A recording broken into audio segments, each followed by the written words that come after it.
మా పిల్లలకి evening snacks కింద ఇన్‌స్టాగ్రామ్‌లో, యూట్యూబ్‌లో ఎంతో ట్రెండ్ అయిన మసాలా చిక్కీ అయితే చేశా అండి. ఈ రెసిపీ చేయడానికైతే నేనెంత ఇంట్రెస్ట్ పెట్టానో, కొందరేమో ఈ రెసిపీ చాలా బావుంది అని బెడతారు. కొందరేమో అసలు బాగలేదు అని బెట్టారు. అసలు ఇది నిజంగా బావుందా? బాగలేదా? అని చెప్పి ట్రై చేయడానికే ఈ రెసిపీ చేశాను నేను. అందరిలాగా చేస్తే ఏం ఇంట్రెస్ట్ ఉంటుంది. అందుకని చెప్పి ఇలా డిఫరెంట్‌గా చేశాను. ఏంటంటే చెకోడీలు ఉంటాయి గదా! అవైతే నార్మల్‌వి తీసుకోకుండా నేను పప్పు చెకోడీలు ఉంటాయి గదా! మా పిల్లలకి ఇవంటే చాలా ఇష్టం.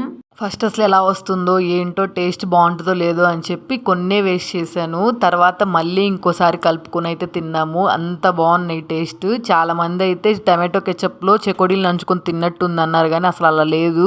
స్పైసీగా తినాలనుకుంటే మాత్రం ఇంకా కొంచెం కారం వేసుకోవచ్చు. నేనైతే మా పిల్లలు తింటారని చెప్పి చాలా లైట్‌గా కారం వేశాను. దానివల్లే అనుకుంటా స్పైస్ లేకుండా నార్మల్‌గా తింటున్నా గానీ టేస్ట్ బాగా అనిపిచ్చింది.